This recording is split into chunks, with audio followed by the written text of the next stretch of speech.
morning and welcome to today's Coffee and Connect Live with Larry and Gloria Lundstrom. Now, I am so excited about today because we have two very special guests, and actually the tables are being turned today. They're going to run the show and we get to hear Larry and Gloria answer the questions. So it's going to be a great day. Now, before we get started, can you just take a quick moment and put in the comments the city and state that you are joining from? We just love to know who's connecting with us. Well, LaShawn, LaDon, welcome, and we're so excited that you are going to be here today. Yes, we look forward to the interrogation of my parents. Well, hi, Mom and Dad. We're just here to honor Mom. It's Mother's Day, and so this is kind of a special Mother's Day edition to just kind of go through some history, some pictures, ask some questions, and yeah, you're in the hot seat today. So we're kind of excited about that, and just want to kind of get going this morning. So definitely excited to be here in Nashville. Glad to be with Mom and Dad, and we're going to kick it off. So we're going to go ahead and start with some pictures this morning. So, Mom, we were going to ask you, you were the only girl out of 10 boys, and you had a special relationship with your mother because 5 brothers were born before you. You were right in the middle, and then there was 5 after. So tell me about that relationship. I know that you had to basically help raise your 5 younger brothers, correct? Well, there were 5 older ones, and then there was me, and then the 5 younger ones. But when I was born, my brothers, the 5 older ones, they thought that was pretty unfair because they wanted another brother. So, but Mom needed a helper. So yeah, there was with 10 boys, and we did maybe 6 to 10 loads of laundry a day, hang them on the line, help her cook, clean, change diapers. I've changed more diapers. I could be in the Guinness World Book of Records. So, okay, so everything was made at home, all the meals, the bread, the pies, all the meals were made, correct? Yes.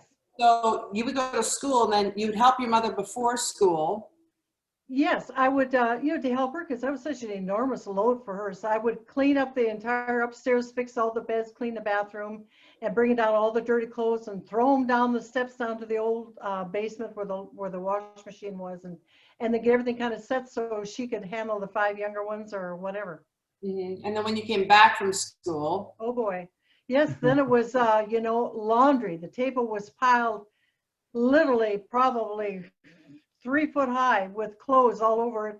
It had to be folded. A lot of the jeans we had to iron, and the shirts because they were all cotton, and we would have to scurry through that and then start the meal about 5 o'clock. I get home about 3:30. I didn't know what it was like to go out and have a Coke with their friends because I just knew she needed me, and it never was a problem.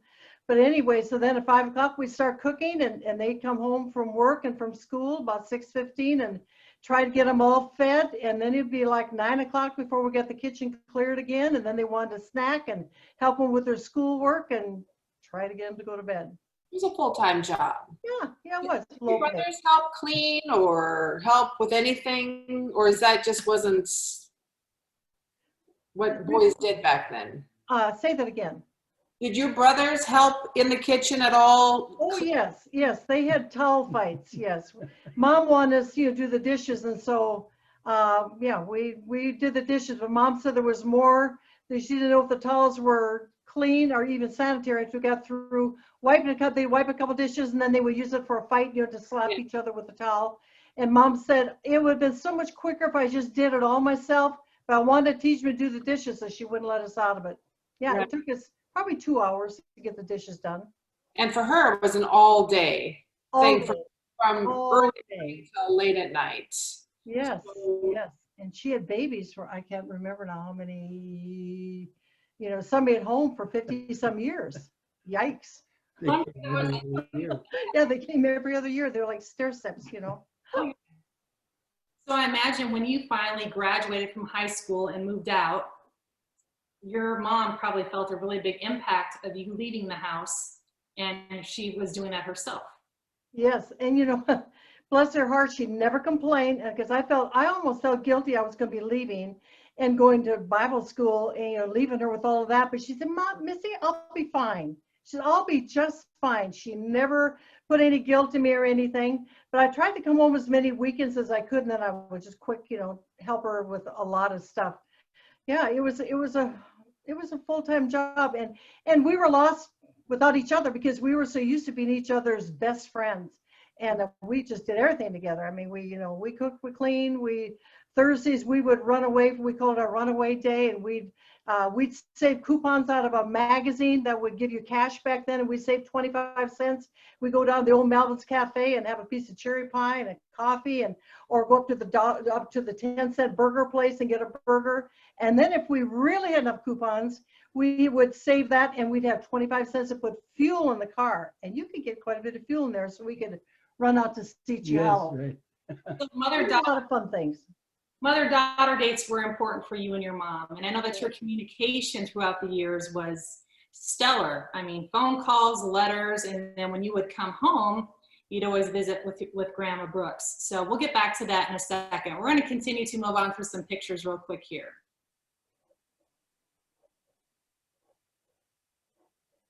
Oh, there's the brothers. That's the lineup.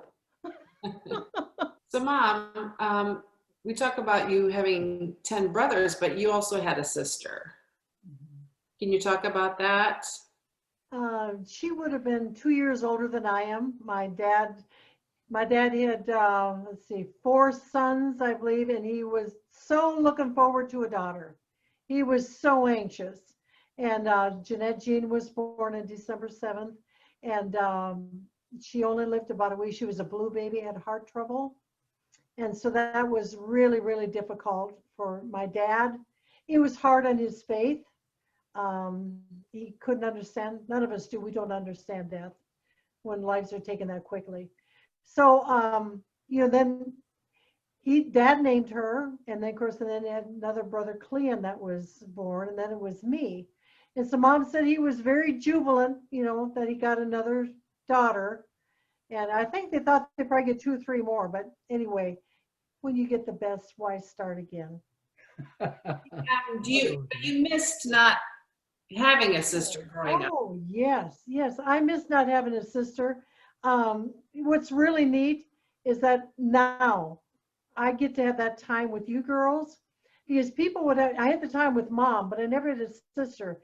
And, you can have a lot of people in your life, but there's just very few that are really that you can be compatible with, that you can call really true friends. Yeah. So, I would read, to this day, there's friends of ours that they say, well, we girls went on a trip together. We sisters went on a trip together, or we brothers went on a trip together. And I always wanted my brothers to call me someday, hint, hint, if they watch this. Hey, Gloria, we're going to take a 2-3 day deal. We want to take you with us, with the sibling brothers, and I'd be ready to go. So anyway, they got that. You were saying to us on the bus about, be good to your siblings, that you're going to really cherish that relationship later on in life. Oh, yes. When you were teenagers, and you two never fought. I was so amazed. You two got along so well. Of course, you teased each other and stole each other's makeup or your clothes or shoes or whatever. That's beside the point. That's normal. But anyway, I'll never forget the day we were in Yuma, Arizona. I came out to the bus, and you two were, I don't know, in your teens. And I heard you arguing with each other. And I walked back. I'd never heard you two like that. And I said, what are you doing? What is going on? And you just looked at me, and I said, what is this? I was so shocked to hear that come out of you. And you looked at me and you said, well, Mom, we just figured out we're not normal. And I said, what do you mean? Well, everyone who has a sister, they argue, or their brothers, they argue and they fight. And so we're abnormal. So we just figure we need to do this to be normal. And I said, don't be normal then. Be abnormal. And I'd always tell you, remember this. You may have your differences.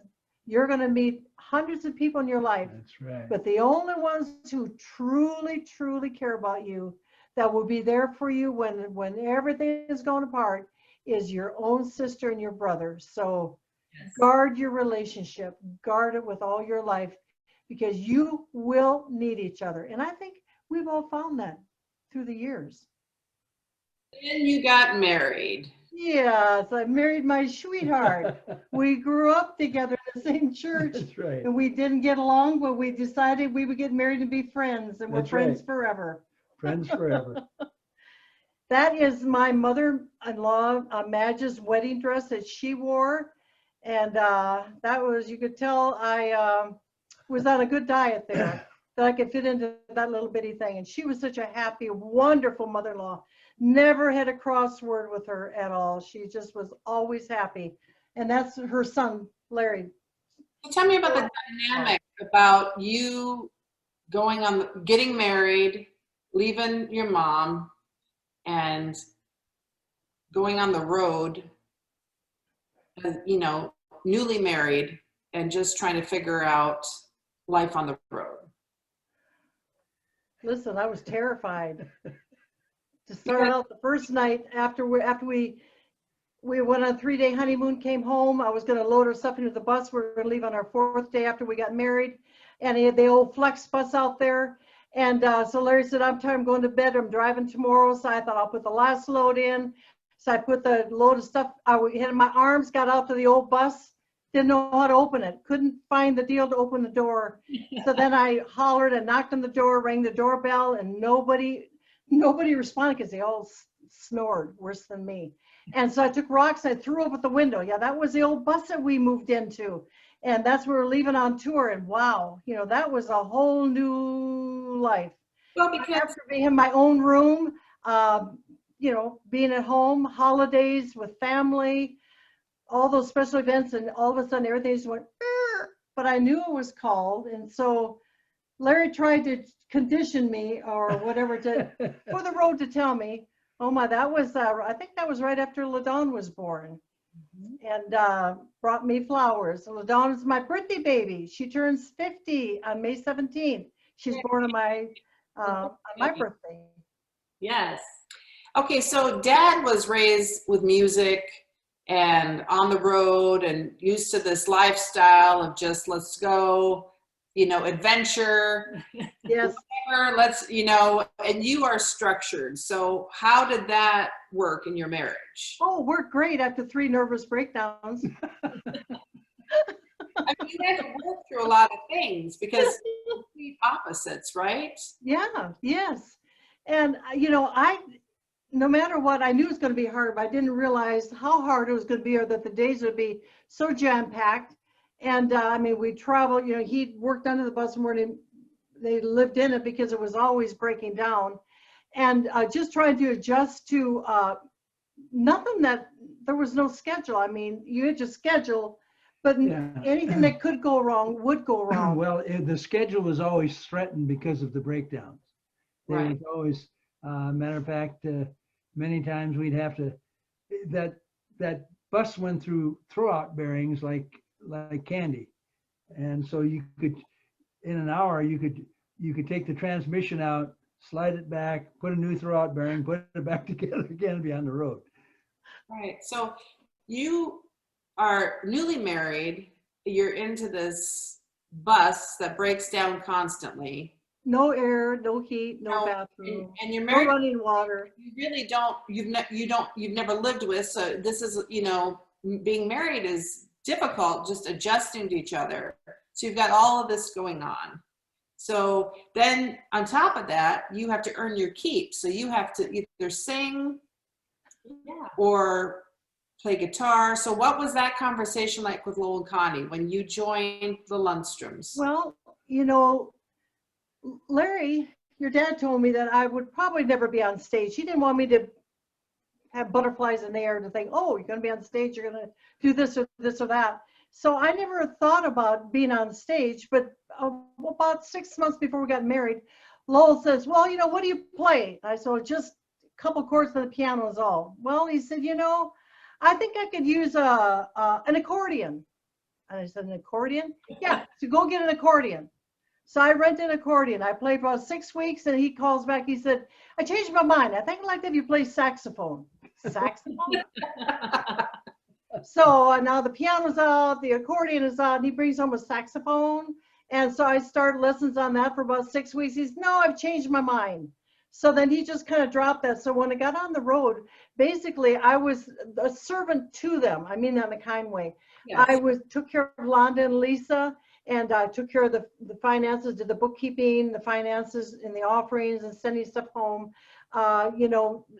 Schooling, teaching Londa her first little bit in school, preschool, and Lisa preschool. So I was really busy. So it was just a total different deal. But I remember Mom telling me, this is cute. This is Dardanelle, Arkansas, I think it was. And there's Londa and Lisa and LaShawn. And they were always so happy to have LaShawn with them there. One would hold and one would feed. They would take care of them. But, there was just so much going on that to keep up. But I remember my mom saying, now, Missy, you have all these different personalities. You have 4 adults, and you have 2 children, and you're going to have good days, you're going to have bad days. My best piece of advice for you is, and I said, tell me quick. She says, learn to keep your big mouth shut. In other words, sew it shut so you don't say something that you would regret later.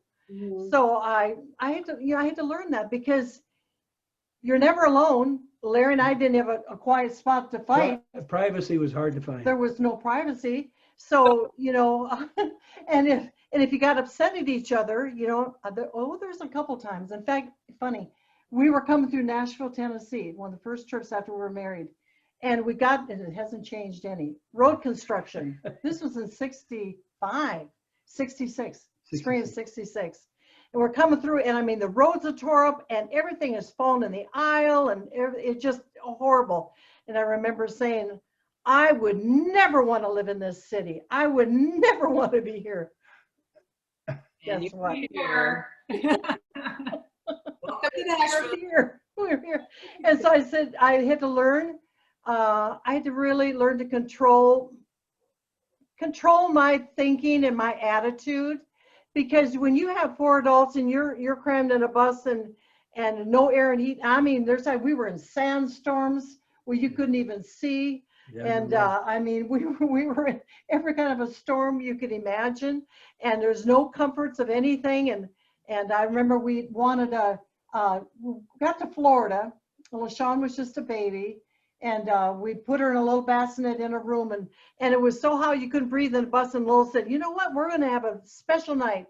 We're each going to get a motel room. And I thought, wow, because there was just not many of those.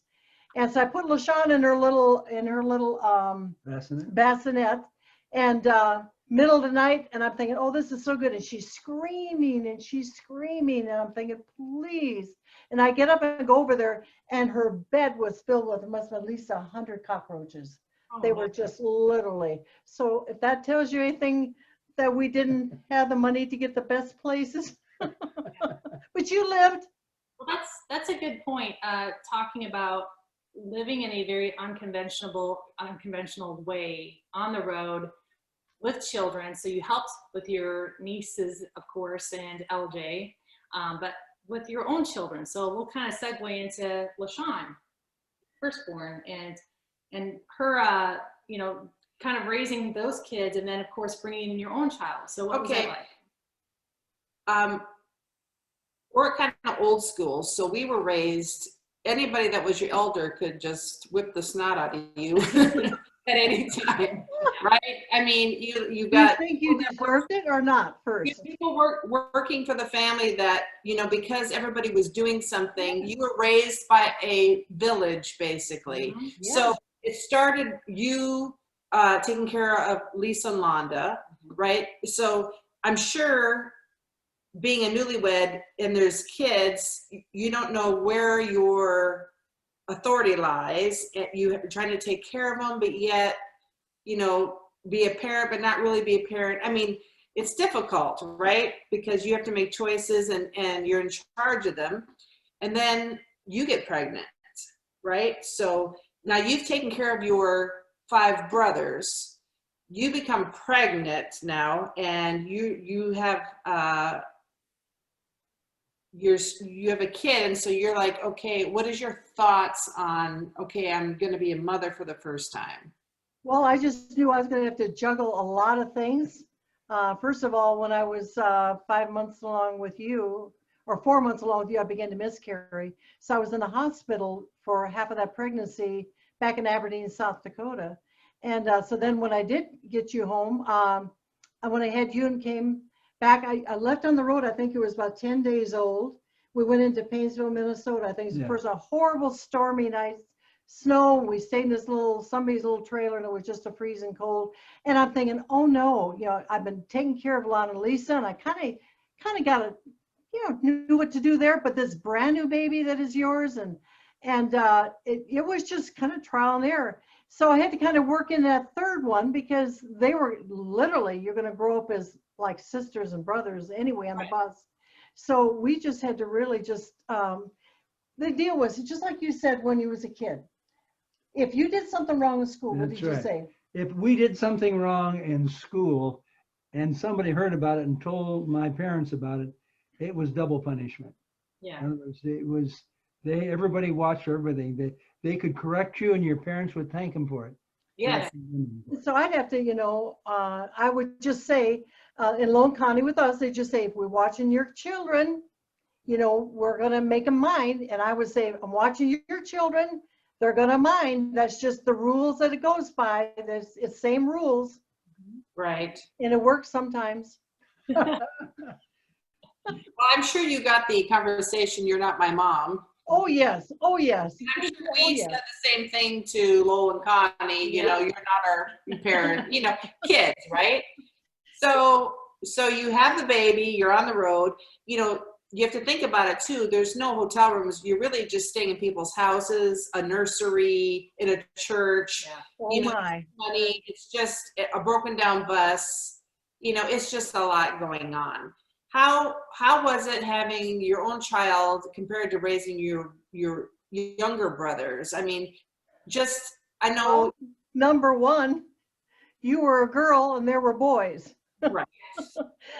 It was, it was a joy. We had we were going to actually wait a little bit longer before we had our first child. And we thought, well, you know what? I'm already taking care of two. Why not throw the third one in? And there you were. How could you not love that? Right there. You were born on, that's the old bus. Look at that Gloria bound train. And LaShawn, you just loved to follow your dad and wherever he went. And you just saw if he was working on something, that meant that's what we're supposed to do. So you were there. Well, I just like to say, I say I'm the boy that he thought he was never going to get. So he was hoping for a boy and then he got a girl. She's like, okay, you're coming with me. But see, I followed Dad everywhere because Dad had access to candy and ice cream. Yes. He would always sneak off somewhere. And if you were good and you kept your mouth shut, he would reward you by having bags of candy and ice cream and root beer floats and malts. And you knew there's sugar involved. Yes, yes. But his father had it covered out at the farm. And remember that in the kitchen, girls? Yes. If the corner cupboard was filled with candy, this is not what any doctor would recommend by any means. Well, she also had a cookie jar. Yeah, we survived. He says we survived. Yes. She had a cookie jar as well, right? Yes, yes. That Christmas movie Elf. It's kind of like when they had that Elf movie. It said, what was it they had on there? Syrup. Syrup. Yes. Is there sugar? Sugar. But well, those pictures can see that I've been paying into Social Security since I was 3 years old. And well, you've been on the road since you were 10 days old. Literally, you have been on a bus, and then you've been driving coaches for him built here in Nashville. 25 years? Yeah, 25 years. So that was and LaDawn was always, she was the one that had baby dolls. She just loved babies. She had baby dolls in her arms, and she just loved to be all prissy and primp and look cute and just be draping and drooling with all kinds of old necklaces and all kinds of stuff. So you two were kind of totally different. Yeah, Little Miss, yes. And that was LaDawn. And So let's talk about this. So then you find out you're pregnant with LaDawn. So what are your thoughts? Well, I'd have to be honest and say that no, don't worry. I'm not going to say no, I'd had 2 miscarriages in between. Okay. So I was really very concerned, very fearful. And so when at 2 months along, I began to miscarry with Euladon. So I was in the hospital then from 2 months and then for a month and then in bed up until the day you were born. And so that's, on very, very heavy drugs in order to keep you. Doesn't it? That's a nice beginning. So when you were born, this is sweet, Grandma Julie, she took care of me and she took care of LaShawn while I was pregnant, waiting for LaDawn. And so she come up the day before my birthday. And of course, I hardly knew if I was coming or going because they had me so drugged. And she said, Missy, what would you like for your birthday? Something special. What would you like? And I said, I just want this baby. Just give me this baby. That's all I want. I want to get up and get going. She said, well, if that's what you want, Missy, then that's what we're going to pray for. She got down on her knees and in her quiet little pose, and how grandma would fold her little hands like that. And she began to pray and say, dear Jesus, I was asking that this baby could be born tomorrow. It'd only be a couple weeks early, due. And she says, God, you could grant that. Please grant her wish. The next morning, Larry was coming in from California. And anyway, went into labor, went in and had her on my birthday. So now we had LaShawn that was ready to go, adventure, whatever. And then I had my little Miss Prissy daughter. I had both of them. You had your actual girl. I had my actual girl. I was more of a tomboy, so Dad and I got along great. Driving buses, fixing things. Mm-hmm. Yeah, that's us. Little. So, thinking about that, what are a few things that you asked Grandma for advice on as a new mother? Because I've got the best mom in the world, but you learn from the best too, right? So what were some things that you felt Grandma really influenced you on being a mother and that you carried through? She would say, Missy, take time with them.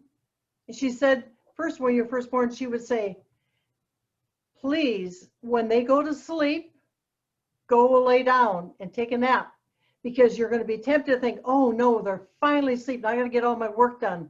She said, but then when you get your work done, then the baby's awake and then you're up and going. She said, you have to really preserve your strength. And then she would tell me when, keep your eyes on them, keep buttons and marbles out of their mouth or whatever. Well, it didn't work with LaDawn. Anything that could go in her mouth, she was buttons, marbles. I hit her on the back and saved her life 3 or 4 times, and then she would say, Missy, remember, there are going to be times you're going to get upset when your kids get into their teen years. And she said, just remember when you get really upset and you just feel like you want to throw them out, because every one of us have gone through it, looking for our own independence. And she'd say, Missy, just remember that you were once a calf yourself. In other words, be patient. Here's a big one she shared with me, and I'm so ever so grateful. There's so many spiritual things, but these are just all every day. Missy, do not scream at your children. She said, you can talk soft, and you can talk softer, and you can talk softer. And when you get right up to their face, when they're going like, what's that about? You say, shape up. You say, you do not have to scream. The look. I remember the look. Yeah, the look. She could get, all Mom had to do is give a look. And Mom was every morning with 6 or 8 of us around a little booth or around the counter in the booth. She always had orange juice and oatmeal for each of us. She always read a 5-minute devotional, as much as she was trying to cook, pour the juice, get the oatmeal, but she was reading to get God into our lives. That's where you get it from. Started the day. That's where you get it from. Yeah, and she said, Missy, that's just so important. And we always ended the night on our knees together in our room. And of course, she was great.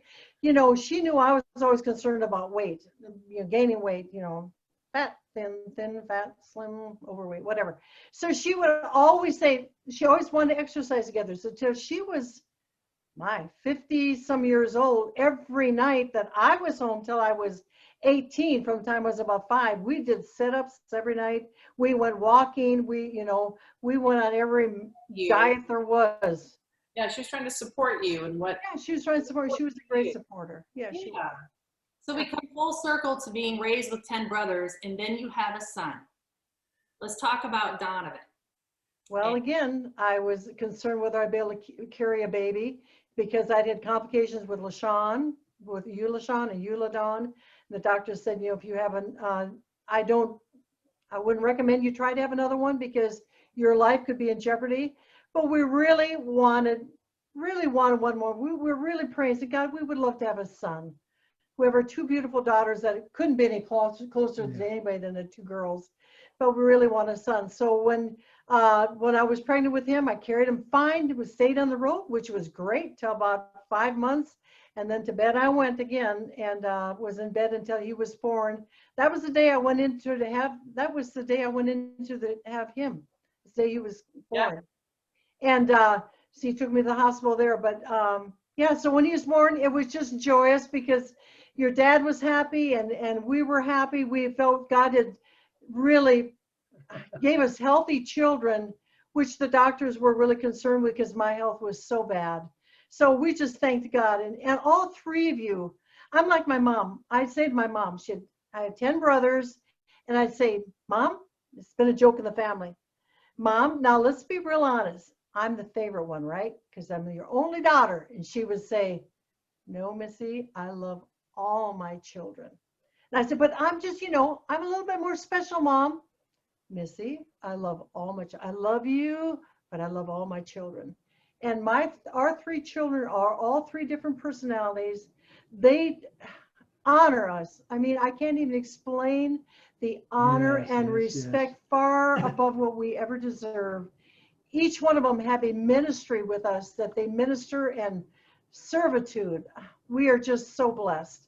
So when Donovan came, that helped because then the girls left the road, earlier, 16 and 18 years of age. So then Donovan was with us. So we had Donovan with us for 3 years. There was the 3 of us on the road after we let our big crew go off the road that we mentored. And so it was great. It was great. We got to spend the time with him. And now the girls said, LaShawn said to us on Easter 4 years ago, Mom and Dad, you've given your life out on the road, and now the age yours, we want to spend more time with you. Yes. We really want you to move to Nashville, where we can all be close and do things together. And Larry looked at me, I'll never forget, we got come home and he said, if that's what the kids really want, we're moving. So then we started planning for that next year to move, and here we are, and we're so grateful, so thankful to be close to the kids. They're God's gift to us. You all are. So every one of our children live only 30 minutes or less from us. Mm-hmm. And that makes it so nice because they can come on over and we have coffee. We kind of get out on we have a screen deck out here, and we come out there and we have our coffee and our goodies. And yes, the girls always bring our Donovan, they bring something to eat or bring something they've made. So we are totally spoiled and actually love it. Yes. Dad, what was it like? You had 2 girls, Okay, first of all, I was the firstborn. So there's a girl comes in and you've never been a father before. What was that like? Well, you're always afraid. Anytime a dad sees a baby, he's afraid he's going to break him. Right. You got to be careful how you hold their hand, all the rest of that. So when you got a little bit older and you could run around, then it's input time. That's a blank blackboard, and what you write in their lives and what the impressions that you leave with them. I understood, and it was a big thing for me. If you watch nature, watch puppies, watch ponies, watch calves, watch squirrels, they all like to play. Part of the human nature is for children is their imagination and their playing. And so I felt that I needed to plan for the children's sake in their lives, so that I was raised very, pretty strict on the farm, and pretty much was all work and no play. And I knew what that side of life was like. And I said, And you made sure that these all worked, but you also made Yeah. sure. the work ethic is essential, but so is the play. Yeah, exactly. Okay, so you had two girls, and then Donovan came. And Mom, now that was 10 years after LaDawn was born. No, 10 years after I was born. So there's a 6-year gap between LaDawn. So was that more difficult? I know you were really sick all those years. Since you've been a little girl, you were always sick. So the pregnancies just added to the health issues. But when Donovan showed up 6 years later, how was that? Well, that was a joy because you two just fell in love with him. Although LaDawn had been, she'd been in the spotlight of being the youngest. And so she really enjoyed that. And to think that this little guy was going to come in and take her thunder, the first of all wasn't really, we had to really work with that because that's with any family. The new one that comes in, the older ones always feel like someone's going to get more attention or whatever it is.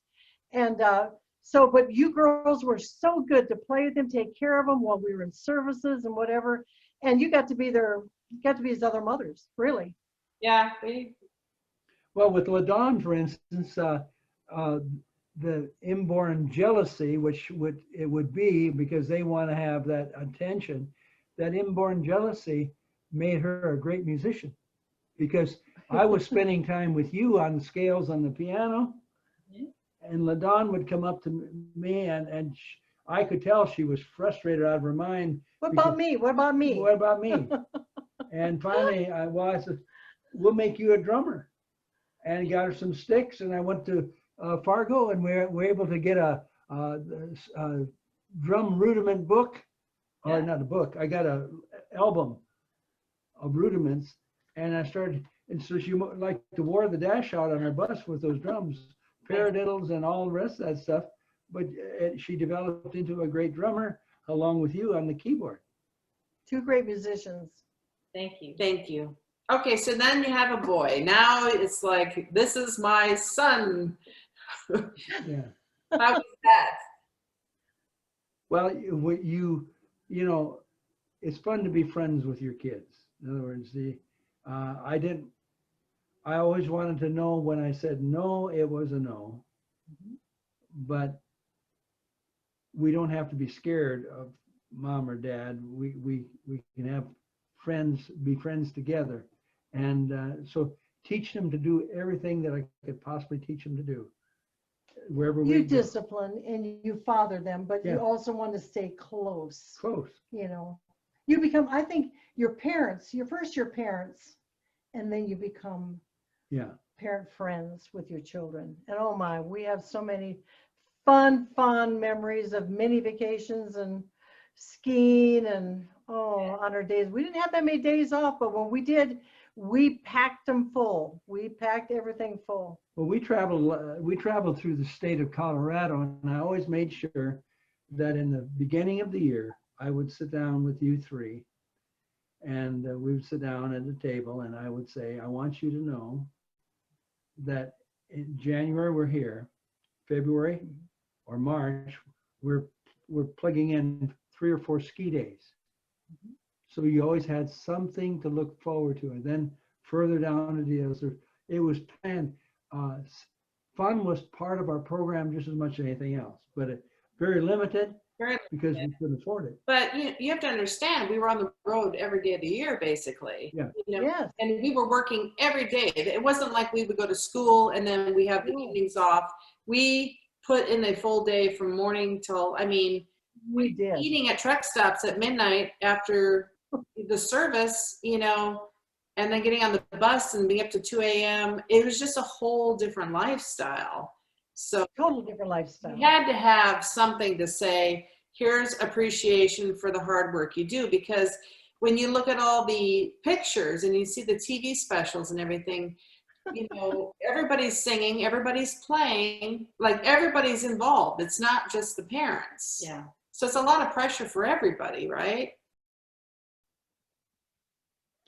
Well, thank you so much for joining us for these amazing memories and tributes and just beautiful things shared by the girls about their mom, Gloria, and Grandma Julie, and what a beautiful time together. Now, by the end of the day, I will go ahead and have this posted at www.larrylundstromministries.org. Feel free to watch it again or share it with someone if you have some fun memories or some tidbits that really ministered to you. Thank you so much for joining us, and we look forward to next week as well. Have a great day. Bye. About 50 years ago in South Dakota, the Lundstroms knelt in prayer to God one night. There the Savior sent us with a message that we should sing about eternal life.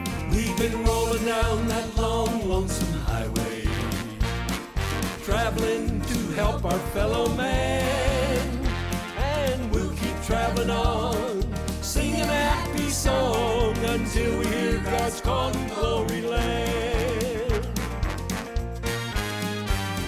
We've met a lot of friends in all our travels. We're so blessed. We know their prayers have helped us stay alive. And we're so thankful. So if you ever feel impressed to mention my name, then you know it's my turn to drive. We've been rolling down that long, lonesome highway, traveling to help our fellow man, and we'll keep traveling on, singing a happy song until we hear God's call to glory land. And we'll keep traveling on, singing a happy song until we hear God's call to glory land.